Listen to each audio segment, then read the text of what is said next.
Taulbert, New York Times best-selling author, award-winning entrepreneur, the man Time magazine has referred to as one of our nation's most outstanding entrepreneurs, and president of the Building Community Institute.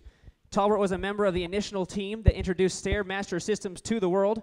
His life was turned into the major motion picture Once Upon a Time When We Were Colored, and his literary work has been nominated for a Pulitzer Prize. Ladies and gentlemen, give it up for Clifton Taulbert.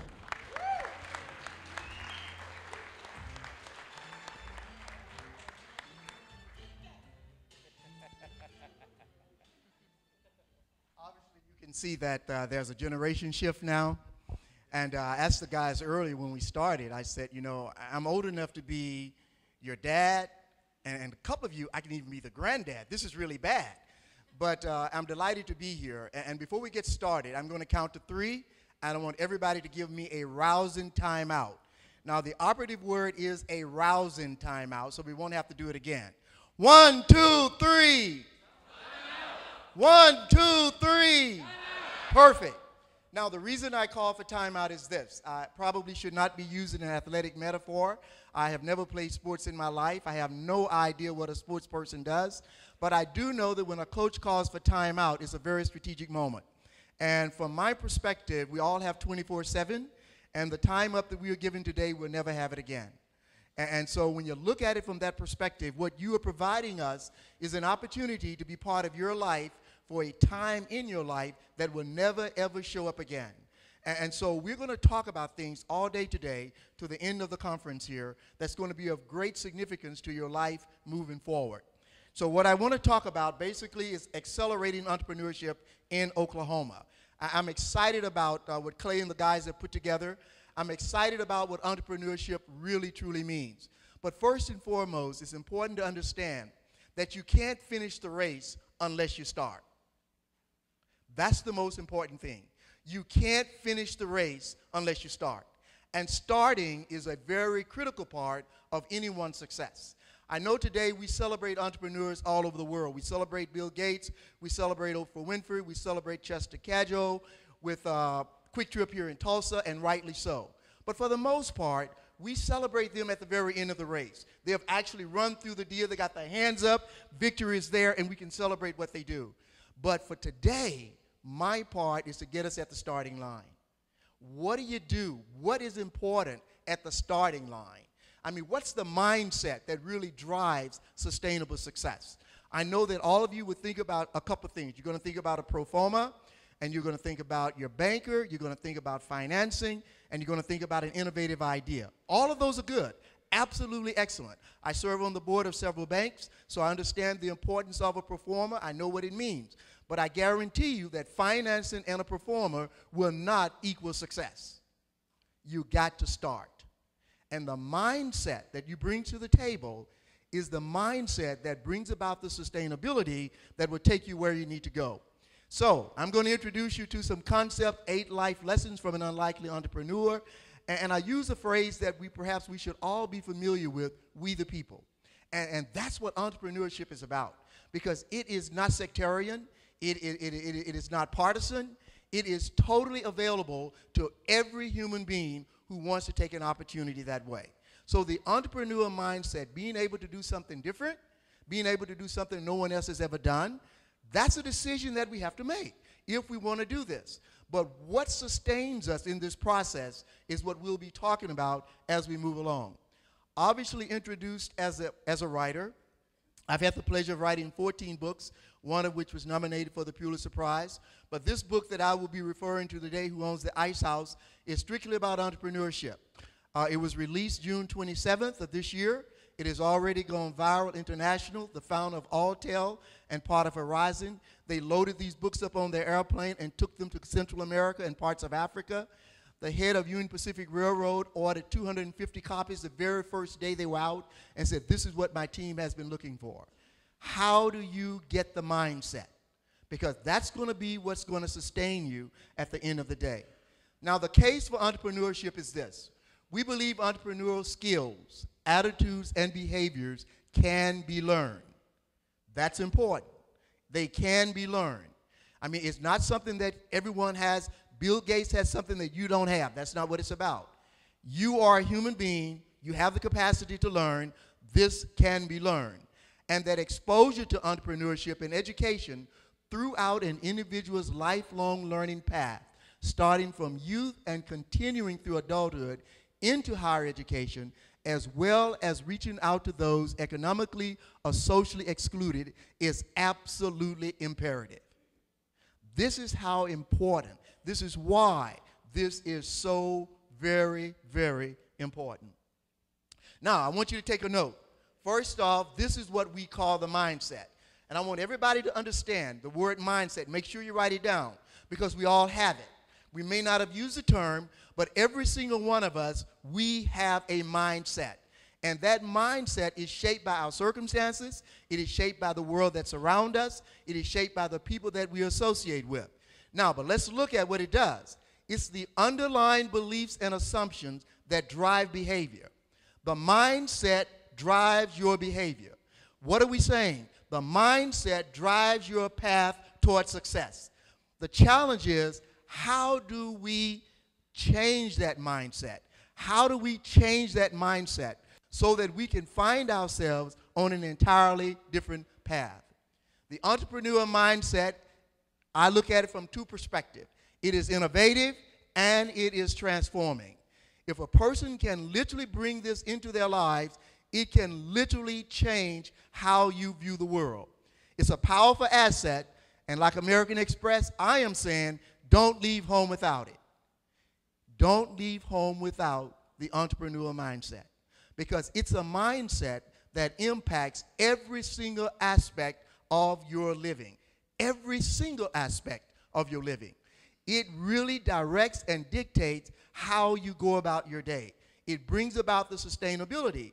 And when you go to your banker and he or she has loaned you the money for your startup work, they're going to be looking at your mindset. They're going to be looking at your behavior. What are you doing day to day that really validates to them that they made a good decision to loan you somebody else's money? Because that's what banking is. Banks don't make money for the most part. We have money that we bring in from other people, and then we very carefully lend that money out so that other people can make their dreams come true, get some profit in the mix of this. But your mindset, your attention to detail, your ability to be consistent, your ability to keep your word, your ability to make a promise and keep it, that's going to be your success. That's going to be your success. Let's take a note. For me, the entrepreneur mindset was personal. It personally was transformative, providing me the thinking. That's important. When I count to three, I want everyone to say thinking. 1, 2, 3. Thinking. 1, 2, 3. Thinking. It provided me the thinking and the behavior. You see, there's a direct correlation, a direct connection between what a person thinks and what a person does. Thinking and behavior goes together. So when I count to three, I want you to say behavior. 1, 2, 3. Behavior. Thinking and behavior goes together. Okay, providing me the thinking and behavior that shape my life and open up an innovative way of looking at the world. And that to me is what is exciting. It shaped my life and opened up the way for me to see the world differently. It brought me to a mindset of, I can do this. But it also took it a step further, I will do this. See, we can all say, I can do this.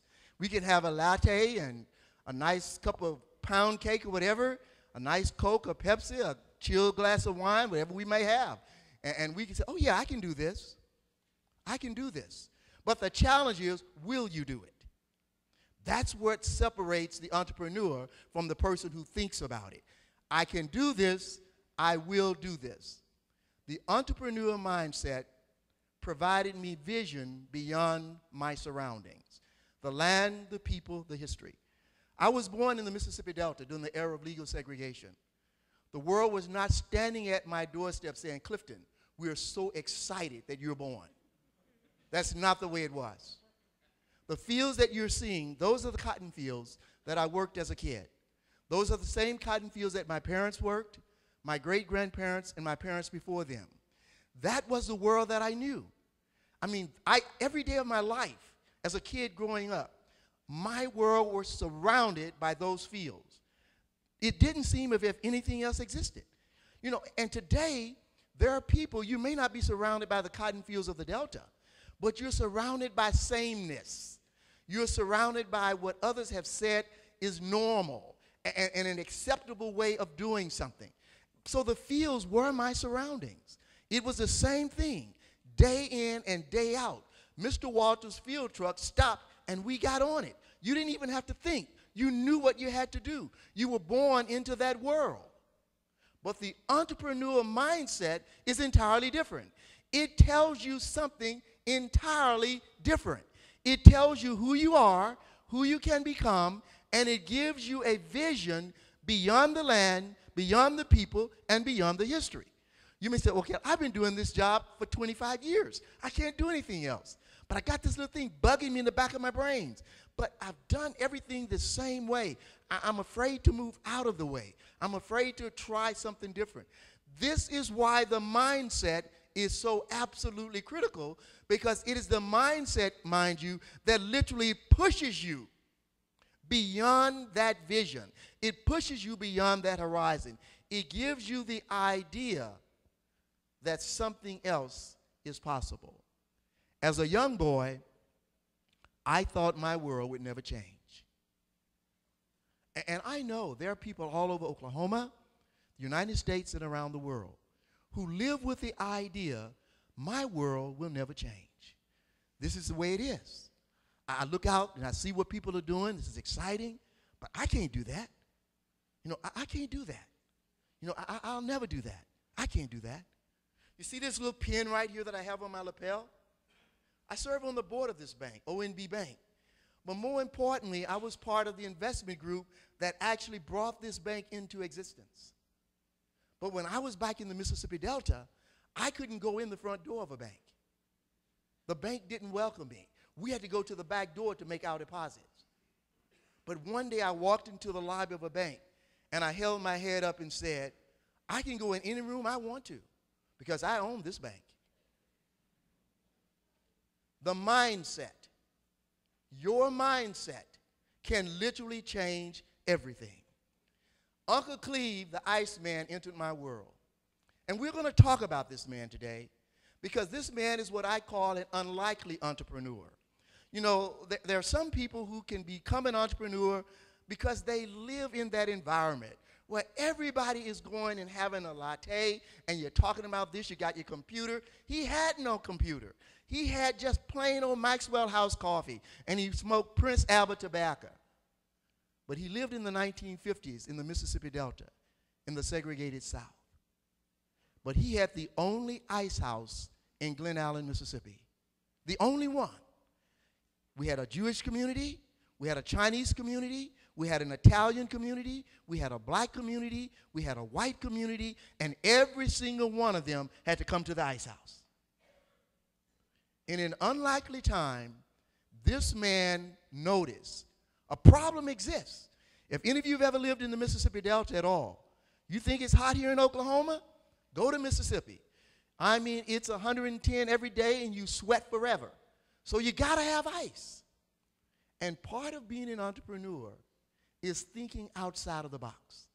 It is not trying to get something for yourself, because you ain't gonna sell yourself the stuff.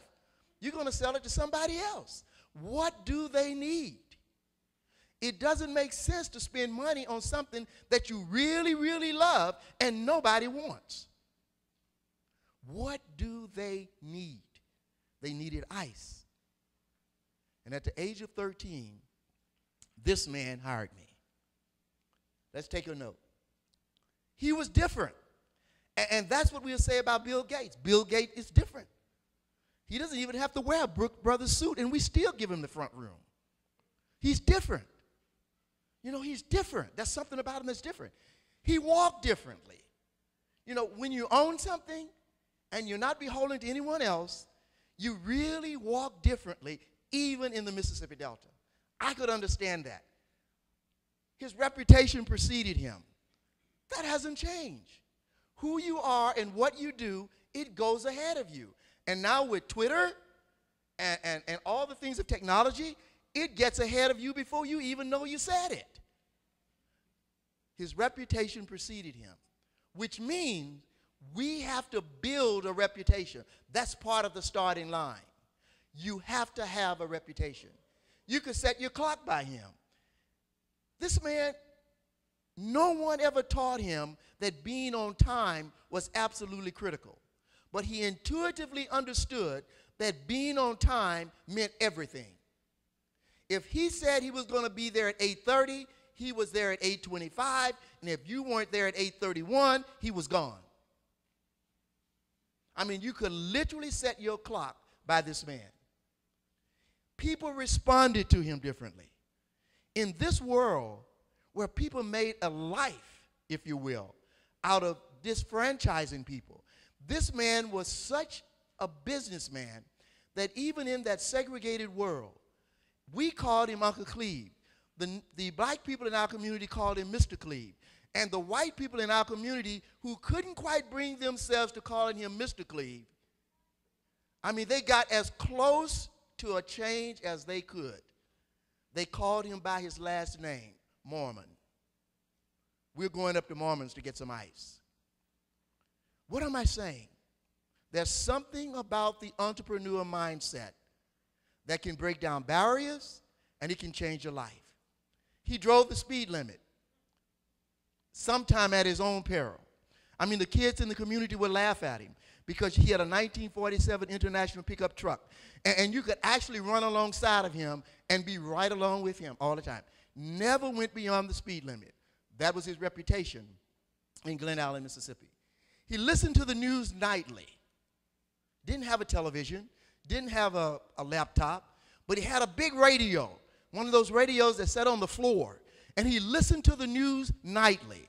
He wanted to know what was going on. And so as an entrepreneur, you can't afford in the 21st century to keep your head in the sand and going to be a competitor in this global society. You got to know what's going on. You got to read the newspapers. You got to listen to the news. You have to be able to make intelligent decisions about the world around you. No one told him that, but this is what he did, and this is what I saw. Newspapers surrounded his chair. I mean, you couldn't walk for kicking out the Greenville Democrat-Times and the Jackson Clarion Ledger and the Memphis newspaper. They were all around him. He wanted to know what was going on. He drove his truck to his business. And in a world where 90% of the people picked and chopped cotton, and we got up every morning with the sun, he got up with the sun also. But he wasn't getting on Mr. Walter's field truck. He was getting in his own truck, headed to his own business every single day. Working was not a burden to him, and this is important. To be successful in the field of entrepreneurship, you can't become Donald Trump at the end of the race. You can't go to Camp Largo. Work must not be a burden to you. You have to be willing to put in the work that is essential to get the job done. You have to do that. Let me go back to this word, he hired me. And I believe that changed the trajectory of my life and has really allowed Clay and his team to invite me to be part of your day. The exposure to his mindset changed my own. I caught his way of thinking. I caught his way of thinking. So what is this telling you? You know, if you're going to New York, why get in the car with someone that has the speed to have their GPS set on Miami, Florida? Why do that? If you know where you're going, make sure whomever is going with you, they're headed in the same direction. You got to know where you're going. I caught his way of thinking. Entrepreneurship is contagious. It's an excitement, but it is an excitement that does not get us out of the world of work. I graduated from high school. Now, is that important? That's transformative. In a world where high school graduation was not on everybody's agenda, the agenda for me was to grow up to learn how to drive tractors, work in the fields, and do that better. But I'm working at the ice house. I'm looking at a man who reads the newspaper. I'm looking at a man who owns his own business. I'm looking at a man that takes me to the bank with him. I'm looking at a man who says, I can do this. All of a sudden, education becomes important to me. Education becomes important to me. The entrepreneur mindset transforms me. Education becomes important because the entrepreneur mindset is future focused. It is future focused. It is future focused. When I count to 3, I want everybody to say it is future focused. 1, 2, 3. 1, 2, 3. It's important, guys, to understand that. Because if you don't understand its future focus, you're going to think that I can start this today and tomorrow I will be at Shangri-La playing golf. It's not the way it works. Future focus.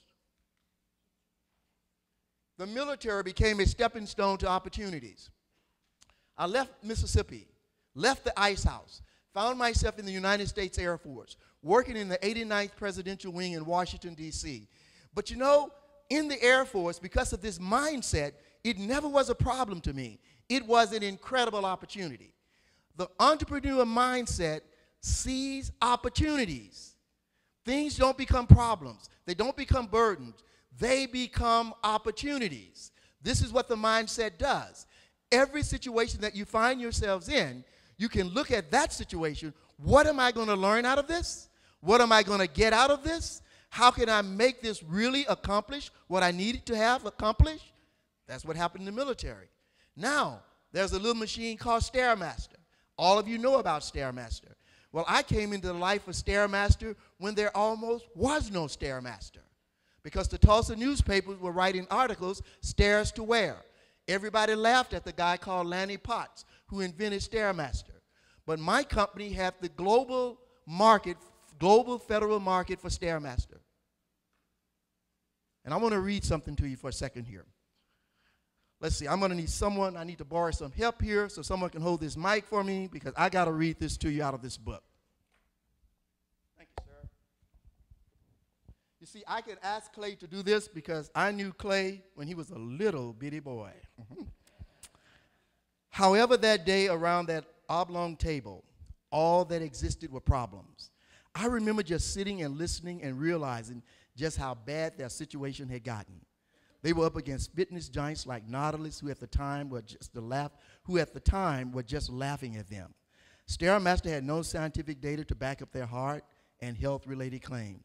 They were in debt, and it seemed that the public could not grasp the potential impact of their product. They needed money to sell some machines, and soon, or their dreams would go nowhere. However, in spite of all the negativity, I was impressed by their extreme and unfailing faith in the usefulness of their product. They were determined to succeed, but at that moment in their history seemed to have no solid direction of how to accomplish their goals. So somewhere between my first introduction to the company and several weeks later, I found myself even more intrigued with their product and the potential of my involvement. Catch that. The potential of my involvement.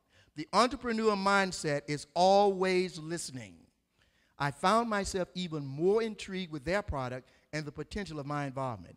Even after seeing the rudimentary first product they had produced, the first Stairmaster was hardly related to the sleek machine that we see today. It was bulky, black oxidized metal that was not much to look at, and there were none of the bells and whistles we see today. But the stairs were there, and they moved. The company had a problem. I saw an opportunity. That's what being an entrepreneur is about. The company had a problem, but I saw an opportunity. And over a period of 2 years, trying to sell Stairmaster, nobody had heard of it. Nobody wanted to buy it. I had never heard of a GSA contract, the General Service Administration. I just thought you walked down to Fort Worth and said, this is what I want to do, but boy, they gave me a stack of paper, almost enough to fill this room. I wagged that back to Tulsa, ready to give up on it. My wife wouldn't let me give up on it, so we started filling out all that paperwork, and before long, I had the only GSA contract for the entire United States and anywhere the government had presence in the world, and Stairmaster was on its way. Through persistence and determination, I discovered a writer inside of me. I couldn't go to the library when I was a kid because the library was closed to me. But I became a writer anyway. I've written 14 books. My first book became an international bestseller and a major motion picture. My second book, The Last Train North, was nominated for the Pulitzer Prize. And my third book, Watching Our Crops Come In, the gentleman, Mr. Grooms, who wrote Forrest Gump, wrote an article for the LA Times, said this should be a book that every person should read. I discovered a writer inside of me, but it didn't happen overnight. It took me 17 years to get my first book published. That's enough time to give up. That's enough time to quit. That's enough time to get tired of people laughing at you. That's enough time for your buddies to tell you, hey man, you ain't no writer. That's enough time you can hear that. You send your stuff, you get rejection letters. You get rejection letters. I have enough rejection letters at the time that I could almost plaster a side of the wall. But I was writing the book for me. It was my decision. It was my dream. This is what I wanted to do. It was my mindset that made the difference. So Once Upon a Time When We Were Colored came out. And it captured the imagination, not just of the United States, but around the world. I found myself in nearly every country in the world talking about this little town in the Mississippi Delta. But what would have happened had I given up? And that's what the mindset is. This is at the starting line of the race. You know, this is what Bill Gates had to do. This is what Oprah Winfrey had to do. This is what Chester Cadjo had to do. You see Quick Trip today? How many of you in here remember the first Quick Trip? Raise your hand. The first ugly Quick Trip. Sitting on the bank of the Arkansas stream down there around 81st and Lewis, hidden out of nowhere. He had every reason in the world to give up. We all have reasons to give up, but we all have reasons to continue as well. In the cab of his truck or working with him day in and day out, side by side, I was exposed to conversations and a way of thinking that would eventually change the trajectory of my life. From Uncle Cleve, I learned that a can-do mindset can empower ordinary people to accomplish extraordinary things. 3 things will happen. It'll shift your perspective, incredibly important. What you think, what you see, if you don't change that, you're going to do what you've always done. If you shift your perspective, you're going to shift your thinking. And if you shift your thinking, you're going to shift your behavior. Those are the 3 shifts of entrepreneurship. Shifting your perspective, shifting your thinking, and shifting your behavior. Now, 50 years later, Uncle Cleve lessons are embraced. From Europe to Africa, his 8 lessons are finding homes. The first lesson is choice. You ain't got to settle for what you see. You read chapter 1, you're going to have a clear understanding of what it means about choice. This is what this old man is telling you today. Don't settle. Do what you need to do. Make your dreams come true. The second lesson is about opportunity. Somebody's problem might need your answer. Always realize that in every challenge, there is an opportunity. You don't believe me? Ask Oxyfresh. Oxyfresh wouldn't exist if there weren't dirty floors. Dirty floors is a problem. He brought an answer. Action. Uncle Cleve said, yes, sir, if you ain't got nothing planted, ain't nothing going to show up. So don't think you're going to get anything done if you haven't done anything. If you haven't put in the effort, don't expect any return. If you haven't planted anything, don't go out in the garden looking for something because it's not going to be there. Number 4 is knowledge. Uncle Cleve said, mix them up, boy, hard work and books learning. So in other words, yes, use the computer, get all the information that you need, but I tell you what, guys, you got to be prepared to roll up your sleeves. You got to be prepared to do the work. You got to be prepared to get the job done. Number 5 is about wealth. Uncle Cleve says, make no sense to show folks what you got. Don't spend your last dime. As an entrepreneur, we don't have the pleasure and the privilege in starting up, showing people what we have. Do what you need to do. Don't wear your success. Become your success. Don't spend money that you don't have. Anticipate the future. Remember, it's future focus. The 6th lesson is about brand. This is an incredible chapter in the book. You got to do what you tell folks you're going to do. Your word is you. Your word is you. That's who you are. Whatever you say, you got to do it. That's who you are. The seventh lesson is community. You need friends, all us do, but picking good ones is up to you. If you want to be successful, travel with a successful crowd. I'm not talking about a moneyed crowd. I'm talking about a crowd with a mindset. The mindset that spurs you on. The mindset that supports you. The mindset that says, yes, we can do this. And the eighth lesson is persistence. It's never quit. As long as I can wake up, I'm going to get up. Keep at it, boy. Those were his words to me. As long as I can wake up, I'm going to get up. The inference is this. There are times we don't want to get up. We have every reason in the world to stay in the bed, not to move, not to do the things that we need to do. But if we are truly going to be successful, we got to get up. We got to get up. We got to get up. This is what persistence is all about. You go to every entrepreneur, interview them. We have interviewed literally hundreds of thousands of entrepreneurs around the world in a program called Who Owns the Ice House that is sponsored by the Kauffman Foundation. Write this down on your pad, www.whoownstheicehouse, and look at what is happening around the world with this particular program, persistence. And lastly, private conversations that I held in a 1947 pickup truck with an old man who owned the ice house. These lessons have now become public lessons. The Kauffman-sponsored project, Uncle Cleve's 8 entrepreneurial life lessons, have been distilled for the world. I can and I will. Not everyone needs to become an entrepreneur to benefit from entrepreneurship education, but all members of society need to be more entrepreneurial. This was put out by the World Economic Forum. These were the best and brightest from all over the world who had come together for one purpose only, to help us understand the power of entrepreneurship.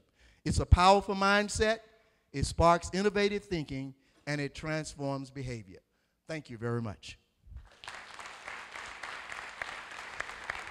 Folks, we've got about 8 minutes worth of Q&A available, about 8 minutes worth of Q&A available for Clifton here. If you have a question, Jared Hogue of Tiny Dinosaurs is going to be running around with a mic. We've got about 8 minutes until we have a 5-minute break. Anybody have a question for Mr. Taulbert? Right here, Arthur Greeno. I have a question. You had said, I got to look at my notes here, that when you had got involved with Stairmaster, that how did you see, you said that you saw the problem. What was the problem that you saw, and how did you know that you were the answer for it? There were 3 problems. 3 problems. They didn't have any money. They had a machine that no one had heard about, and they were deeply in debt. Now, what did I see? I saw that this machine, an aerobic exercise, I was smart enough to understand that the heart is a very important organ in our body. And if aerobic exercise could improve the heart, I said, this is something that America needs to know about. So I immediately put on my thinking cap, because I'm not a doctor, so I'm not a cardiologist, so I can't go there.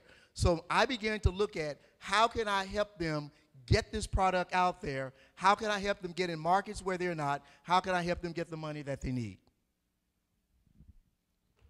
Any other Right questions? behind you, sir. Right behind you. Here we go. Tying with that question, were you like a consultant? What was your company? Or were you like, did they hire you, or were you like a consultant to them? No, I was not a consultant to them. I was sort of sitting at the right place at the right time. And this is the thing about an entrepreneur. I know in our world we think in terms of consultants, but oftentimes, I was a young kid then, and younger. And so I was not a consultant. In fact, I was employed by the Bank of Oklahoma at the time. And I was just sitting in a room where they were all talking. And it hit me, wait, this is something I've been waiting on. I can do this. Because sometimes you have intuitive skills, and you know that they're there, and all of a sudden all the stars line up, and you realize that this problem has been waiting for my answer. Brother Clifton, I have a question for you. Yes, sir. In your book, there was a part of your book that I read it, and I went and told my wife because I was like crying when I read it. And it was about where you went to the circus, and you went to the circus and you weren't allowed to be there because you're African American. How, to me, it just was talking about self-discipline, but how have you, over the years, been able to stay self-disciplined? Because I feel like I meet a lot of entrepreneurs that get motivated and kind of lose, and in your book, you kind of illustrated that. I just want to see if you could touch on that. Okay. And kind of the All right. In one of the chapters of the book, you read the story where Uncle Cleve takes me to Jackson, Mississippi, because that's his reward for my work. I'm 14 years old. I'm actually running the ice house now. I'm really good at this now. I'm not picking cotton anymore. I'm actually working at the ice house. I can take a 300-pound block of ice, cut into 150, 75, 50 pounds. I'm waiting on customers. I'm depositing money, and he's expanding his business. So he's going to repay me by taking me to Jackson, Mississippi, to a circus. And I am so excited. We ride the speed limit. We barely get there on time. We walk into the circus, and we sit down. He gives me my own bag of popcorn. And, you know, that may not be important to you. But in my world, if you had a bag of popcorn, it was shared between maybe 10 people. I had my own bag of popcorn. And we were sitting there, waiting for this incredible circus to start. And all of a sudden, this man walks in, this big burly guy, taps my uncle on the shoulder. He said, "This ain't the night for," you can fill in the blanks. And all of a sudden, I watched my uncle's jaws get steeled. And he just grabbed my hand. And I'm walking out of the circus, not fully understanding why, with popcorn trailing behind me, getting into his truck, having to drive all the way back from Jackson, Mississippi to Glen Allen. And I remember my uncle never said a word about how he was treated. The only thing I remembered him saying to me the next day, he said, "Boy, I'll see you at the ice house tomorrow." There are some times you can't stop the wind. You have to park your car at what you can do. And this is what I've learned over the course of my life. Do what you can do whenever you can do it. But I don't plan to be Don Quixote. I will not be flagging and fighting windmills that do not exist. All I know is this: if you purpose in your own heart and your own mindset is so shaped, it will literally change your perception of the world. And when that perception is changed, it doesn't mean that the whole world around you has changed. I'm not naive. You know, I know people still can't get over the fact that I was not born white. I know that. But I am excited about me. That's my perspective of who I am. It shapes my thinking, and it shapes my behavior. We've got about 2 minutes here. We've got time for one more question. Anybody else here? Right here up front. You spoke about how anybody can learn these lessons. How much is nature that you have it inside of you versus nurture that you learn? Okay, nature versus nurture. Sometimes I think these things are like circles that sort of collide together. I think that when I went to the ice house at 13, you know, I was not this really, really super bright kid that took a yellow pad with me in a briefcase and said, "I'm working with Uncle Cleve, the entrepreneur." The term entrepreneur wasn't even used. But the entrepreneur actions were so powerful and transformative that it was almost like a contagious positive disease that I caught. And because I was around it for a period of time, it just fell into my life and became part of my thinking. So I realized that if you are involved in lessons, systematic lessons that take you into the mindset, you know, if you get the book, Who Owns the Ice House, and you read the chapter on choice, you're going to say, "I can do this." And I'm not telling you this because I wrote the book. I got a call from a movie producer in LA. He said, "I've just read Who Owns the Ice House." He said, "I don't know your great uncle." But he has answered every question that I need to tell my son. This is what I'm giving him. Underline. You can learn this. Now, if you don't want to learn it, you won't learn it. But if you have a will to do it, you can learn how to become an entrepreneur. And remember, it's a job. It's work. We celebrate the race, the end of the race, But the success is not really the ending. The success is the start. The success is the warming up. The success is the flexing your muscles. The success is eating the right food. It's running on days before the race even starts. Doing things where you shouldn't, that people want you to do something else. You say, no, because on the 16th of September, I'm going to be in this race. So I got to prepare. And at the end of the day, that's what your bank will be looking for, the prepared entrepreneur. Man Up Entrepreneurship Boot Camps.